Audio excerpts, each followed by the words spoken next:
बिस्मिल्लाहिर्रहमानिर्रहीम। अस्सलाम वालेकुम फ्रेंड्स, आज सऊदी रियाल में बहुत बड़ा इजाफ़ा हुआ है। एक ही दिन में रियाल का रेट 49 रुपये से भी ऊपर चला गया है। आप देख रहे हैं YouTube channel real info. Friends, आप सब कैसे हैं? उम्मीद करता हूँ खैरियत से होंगे आप। व्यूअर्स, मैं इस वीडियो में आज का ताज़ा तरीन सऊदी रियाल का रेट बताऊँगा। आप वीडियो फुल देखें। वीडियो की तरफ जाने से पहले आपने मेरा यूट्यूब चैनल सब्सक्राइब नहीं किया तो चैनल को सब्सक्राइब करें, लाइक करें, घंटी को भी दबा लें ताकि हर आने वाली वीडियो बर वक्त आप तक पहुंचती रहे। व्यूअर्स, बैंकों में रेट तब्दील, नया रेट आ गया है। रेट बढ़ने की वजह से आप वीडियो एंड तक देखें ताकि तमाम बैंकों के रेट की मालूमात आपको मिल सके। तो आइए चलते हैं वीडियो की तरफ। सबसे पहले बात कर लेते हैं वेस्टर्न यूनियन की।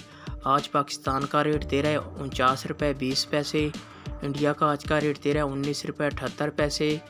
बांग्लादेश का आज का रेट दे रहा है 23 टका 14 पैसे। नेपाल का आज का रेट दे रहा है 32 रुपये 29 पैसे। ये थे वेस्टर्न यूनियन के रेट। इसके बाद आ जाता है इंजाज बैंक। आज पाकिस्तान का रेट दे रहा है 49 रुपये 3 पैसे। नेपाल का आज का रेट दे रहा है 32 रुपये 24 पैसे। बांग्लादेश का आज का रेट दे रहा है 23 टका 16 पैसे। इंडिया का आज का रेट दे रहा है 20 रुपये 7 पैसे। ये थे इंजाज बैंक के रेट। इसके बाद बात कर लेते हैं फौरी बैंक की। आज पाकिस्तान का रेट दे रहा है 49 रुपये 15 पैसे।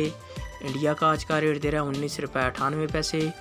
बांग्लादेश का आज का रेट दे रहा है 22 टका 94 पैसे। नेपाल का आज का रेट दे रहा है 32 रुपये 12 पैसे। ये थे फौरी बैंक के रेट। इसके बाद आ जाता है अल राजी बैंक। आज पाकिस्तान का रेट दे रहा है 49 रुपये 6 पैसे। बांग्लादेश का आज का रेट दे रहा है 22 टका 80 पैसे। इंडिया का आज का रेट दे रहा है 19 रुपये 98 पैसे। नेपाल का आज का रेट दे रहा है 32 रुपये 45 पैसे। ये थे अल राजी बैंक के रेट। इसके बाद आ जाता है अहली बैंक। आज पाकिस्तान का रेट दे रहा है 48 रुपये 85 पैसे। इंडिया का आज का रेट दे रहा है 19 रुपये 88 पैसे। नेपाल का आज का रेट दे रहा है 32 रुपये 9 पैसे। बांग्लादेश का आज का रेट दे रहा है 22 टका 70 पैसे। ये थे अहली बैंक के रेट। इसके बाद आ जाता है मनीग्राम। आज पाकिस्तान का रेट दे रहा है 48 रुपये 95 पैसे। बांग्लादेश का आज का रेट दे रहा है 22 टका 86 पैसे। इंडिया का आज का रेट दे रहा है 19 रुपये 90 पैसे। नेपाल का आज का रेट दे रहा है 32 रुपये 37 पैसे। ये थे मनीग्राम के रेट। व्यूअर, ये थे तमाम बैंकों के रेट।